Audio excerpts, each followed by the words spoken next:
You're listening to Civic Media. You can tune into any of our live shows on any radio station across the state with the Civic Media app. Find us in your phone's app store and listen anytime, anywhere. This is your WMDX Daily News Roundup for Mad Radio 92.7 FM and 1580 AM in Madison.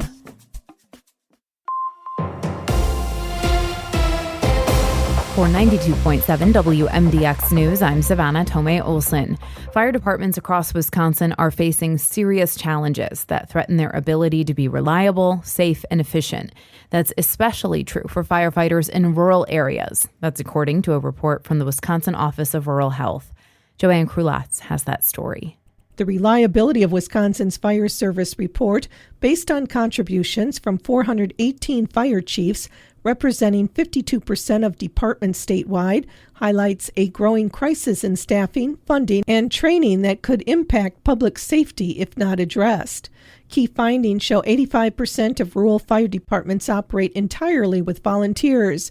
Over 80% of firefighters receive little or no monetary compensation. 62% of departments are worried they will be unable to adequately staff their first due apparatuses in the next year. 49% reported responding to building alarm calls with fewer than the required 4 firefighters in the past year, and 34% lack sufficient funding to pay their projected expenses. Fire chiefs interviewed recommend regionalizing or consolidating fire departments to merge staff, budgets, and resources. Offer tax incentives to support firefighter recruitment and retention, expand access to training, especially in rural areas, and allow more flexible funding mechanisms for local governments. Wisconsin Office of Rural Health says correcting these deficiencies is going to require elected leaders to prioritize significant investment into community fire departments. It is also likely that many communities will need to regionalize services to share cost. It's been 15 years since Wisconsin banned smoking indoors, and state health officials say it's made people healthier. The law was adopted on July 5th, 2010. Back then, 19% of Wisconsin adults smoked, so did 17% of high school students.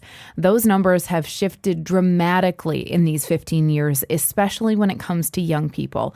Now, 12% of adults in the state and only 3% of high schoolers are smokers. State health leaders say Wisconsin's indoor smoking ban has stood the test of time. 75% of Wisconsinites support it today. And bugs are having a ball this year. I'm sure lots of people are covered in mosquito bites after the holiday weekend. Plus, we've already seen a rise in tick bites in Wisconsin over last year. Now there's a new breed of tick causing allergies. Terry Barr reports. It's known as the Lone Star tick, and the bug is finding its way to Wisconsin from the southeast part of the country. Doctors with Mayo Clinic say they're already starting to see more patients with what's known as alpha-gal syndrome. It's an allergy to red meat after being bit by this type of tick. And these ticks aren't just in the woods. You go back 30 years ago and you'd think of, a hunter, an avid hiker out in the woods. Now we're starting to see ticks pop up sometimes in backyards in suburban areas and stuff like that. And that's a concern. PJ Leash is an entomologist at the UW Insect Diagnostic Lab, and though this new tick is spreading, he still considers Lyme disease from a deer tick the bigger concern. Leash also suggests using insect spray, wearing long sleeves and pants, and always checking for ticks after spending time outside. That's Terry Barr reporting, and I'm Savannah Tomei-Olson, 92.7 WMDX News.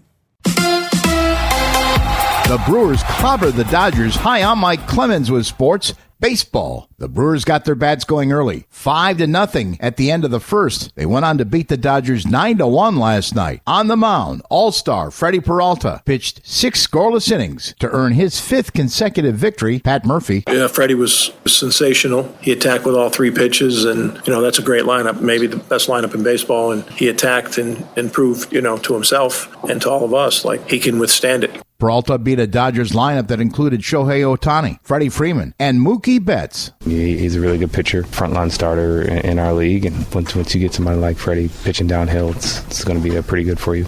basketball, the Bucks confirming deals we told you about last week. Contract extensions for Kevin Porter Jr., Ryan Rollins, signing the Pacers' Miles Turner. They also bought out the contract of the Hornets' Vasilije Micic, who's now free to play elsewhere in the NBA or in Europe. With sports, I'm Mike Clemens.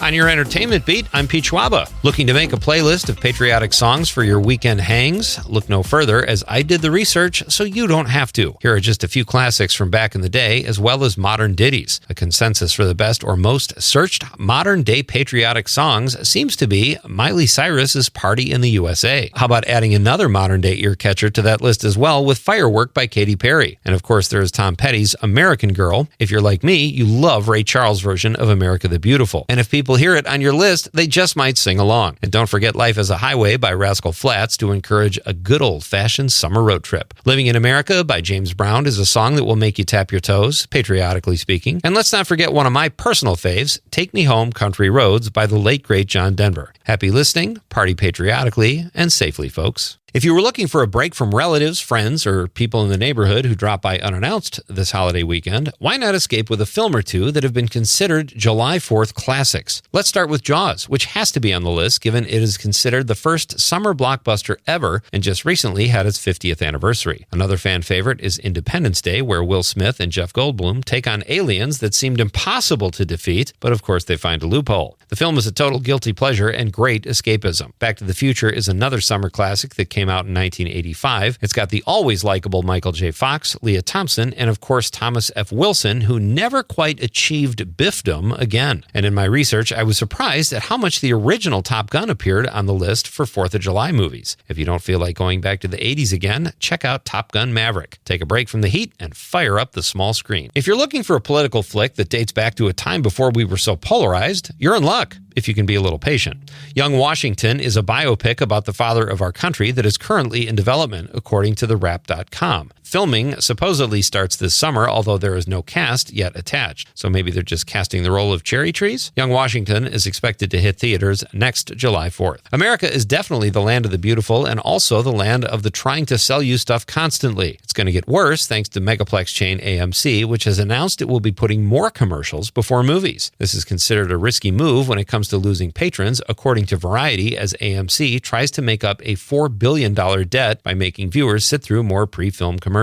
It's like they're begging people to stay home. For more showbiz fun, tune into Nightlight with me, Pete Schwaba, weeknights from 6 to 8 p.m. on the Civic Media Radio Network. I'm meteorologist Mace Michaels. Mostly cloudy today with a few showers and storms around and a high in the low 80s. Evening storms, then mostly clear tonight, a low in the mid-60s. And more sun and once again in the low 80s for a high tomorrow. Dry Thursday, some rain for Friday. It's 69 degrees right now.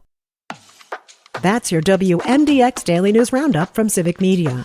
Subscribe to this podcast on Spotify, Apple, or wherever you find your podcasts. Find more news at mad.radio. The national news cycle never stops, but it can be hard to find news about your local community. Civic Media is dedicated to providing quality local and state news coverage across Wisconsin. With the Civic Media app, you can get notifications about local stories that matter to you and your community. Find the free Civic Media app in your phone's app store and choose notifications from the menu to tell us what kind of news you want to hear about.